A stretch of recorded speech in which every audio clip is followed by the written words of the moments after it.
guys, what is going on? My name is NoahJ456, and today, ladies and gentlemen, we are going to be taking a look at all of the perks that are available in Call of Duty World War II Zombies. Now, I'm going to be going through how to get JUG, or the replacement for JUG, just because it is very, very confusing to kind of learn right off the bat.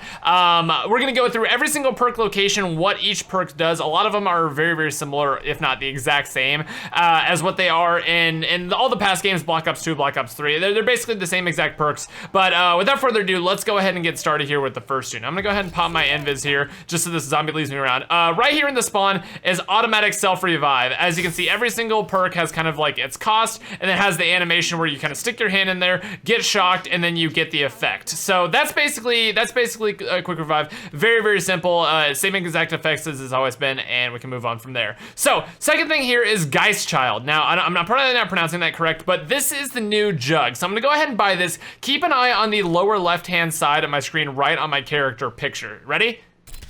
So as you can see, it cost me 500 points, and as you can see, my character now has 3 little armor shields on her character. So I'm gonna go ahead and show you guys exactly what this does right here. This yellow bar all around her character, the circle, as you can see, whenever I take a hit from a zombie, that is going to take points off of there. Different attacks do different amounts of points. The big zombies do a lot more damage, and that is basically your health. It recharges over a certain amount of time, and that is basically what your health is. So what Geistchild does is it provides you 3 extra fatal hits, and what that means is if you would normally die on that hit, instead it takes one of those little armor things and absorbs the hit and keeps you alive. So let me go ahead and show you guys exactly how this works. This is 1 hit, the zombie comes, 2 hits, and 3 hits, and then as you can see, that would have been a fatal hit. That would have killed me right there, and if I let him hit me again, there we go, boom. I get a little yellow hit marker and instead of a red one, and basically that takes one of my little shields away. And as you can see, from here on out, I'm only gonna have 1 shield.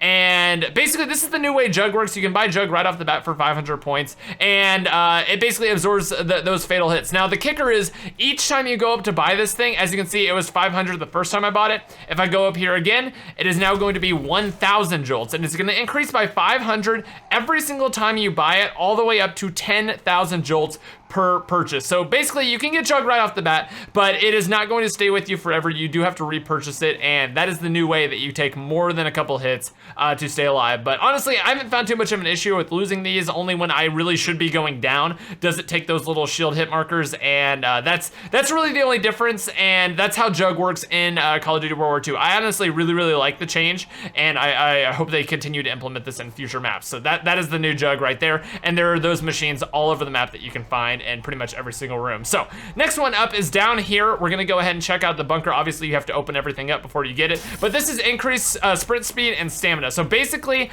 from what I've seen, if you're carrying certain weapons, if not all weapons, you basically have unlimited sprint speed, and you can move a little bit faster. So basically, this is stamina up, and it replaces it in pretty much here. If I'm carrying the Type 100 at least, I do have unlimited sprint. I never run out of it. It's probably one of the most useful ones, just because you do run out of sprint pretty quickly in this game, and that is basically the increased speed and stamina, and that is right down there. Now, the other one right off the spawn before we go inside for the last couple is over here in this corner. If you go ahead and head up the stairs right past this little valve you have to turn on to get into the map, and here's another Geistchild station right there, so you can go and buy that there. If you head up here and take a look, this right here is basically the new Mule Kick, or no, sorry, not Mule Kick, double tap. Increased weapon damage. It doesn't shoot double bullets, it doesn't do double damage or anything like that, but it basically does increased weapon damage to a certain percentage. I'm not sure exactly what that percentage is. There's no kind of like data or anything like that tells us exactly how much that does increase our damage, but that's where you can buy it right there. That is the new kind of like double tap. It's really useful to get off the bat. It really does help a lot. So I recommend going and getting it, and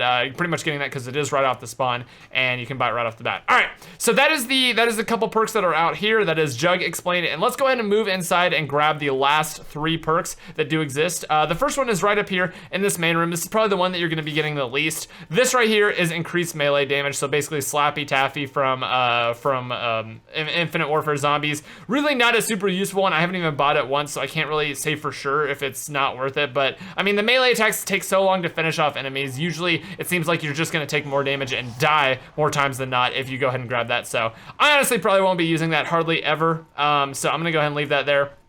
If you head over here in this corner right here, right next to the big Tesla trap, right off the main room, you can see that faster reload speed is right here. So this is basically speed cola, and you need to be quiet in there. You're being a little too rambunctious. This right here is the faster reload speed, and that is going to W reload speed, pretty much the same thing it's always done, and you can see that right there. Now finally over here we do have the last one, which is basically like the electrical attack on reload, basically electric cherry. However, I will say that this thing does not, and I repeat, does not stun the zombies, or at least if it does, it only stuns them if it does enough damage, and it really doesn't do it on later rounds. So I'm gonna show you guys this in just a second here. So I'm gonna shoot a bullet out, the zombie's coming at me, I'm gonna go ahead and use the reload attack, and as you can see right there, he didn't even take damage from that one. This is probably, in my opinion, not a worth it perk unless you have extra perk slots. So, I mean, it does damage to him, it doesn't even give you an indicator, it obviously doesn't even stun the zombie at all. So I personally wouldn't use this unless you really have that extra perk space and extra money. So that's that right there, and then that is pretty much it. I mean, that's every single perk that exists inside this map. I will say that Mule Kick does exist in this game. However, it is an actual option that you can put on your character, a little kind of like perk that you can put on your character. As you can see, I've got the PO8 quick draw. I've got the toggle action shotgun right here, and then I've got the Type 100. And basically, the Mule Kick, you can have it all the time, and you never lose your weapon. In my opinion, this is one of the best perks that you can actually get in the game, and it's not even a perk itself. You actually input it whenever you're on the main menu and you're kind of creating your class. You're gonna have to level up to get it. But that is the new Mule Kick, and that kind of wraps up everything that exists inside that map. So just real quick, just a quick reference here at the end. We've got quick revive over there. We've got double weapon damage over there down that hallway, and then down here we have the increased sprint speed and stamina right down there in the well, and then in here, right off the main entrance, straightforward, we have that Slappy Taffy, that increased melee damage, and then down here we have the last two perks, which are increased reload speed and actually being able to do that electrical attack on reload. So I'm gonna go ahead, well, there you go. It took four reloads on round 7 to actually kill off the zombie, so if that gives you any idea of how much damage it does and whether or not it's worth it, that should be it right there. So other than that, guys, I think that is actually going to go ahead and wrap this up. If you guys did enjoy, go ahead and leave a like. I have lots of other guides in the description on like how to get to Pack-a-Punch on round 5, how to complete the actual Easter egg, and all that good stuff. So if you guys have enjoyed, go ahead and subscribe, leave a like, and go check out those other videos on my channel. I'll be posting a whole lot of World War II gameplay. And just to finish this off for the last time, as you can see, I'm gonna take a couple hits from these zombies here, and he's gonna go ahead and do a fatal hit. There's 1 fatal hit, there's 2 fatal hits, there's 3 fatal hits, and right now if I get hit, I actually die, and as you can see right there, I slowly but surely go ahead and go down on that fatal hit that I do not actually have the Geist Child. So that is basically how it works, and that is everything that I have to show you guys today. So hopefully you guys enjoyed, hopefully you guys had fun, and we'll see you in the next one. All right, guys, adios, bye-bye.